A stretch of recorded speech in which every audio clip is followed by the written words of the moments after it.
మధ్యలో 2 గంటలు ఎలక్షన్లు ఆపేశారు ఓట్లు లెక్కేసేది. ఎందుకు ఆపేశారో నాకు అర్థమైంది.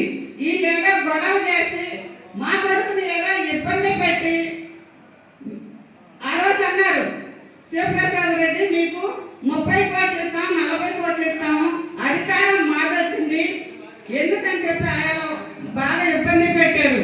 ఆ ఇబ్బంది పెట్టినా కూడా మన ఏజెంట్లు అందరూ ధైర్యంగా ఉండి మా గెలిచిన దాకా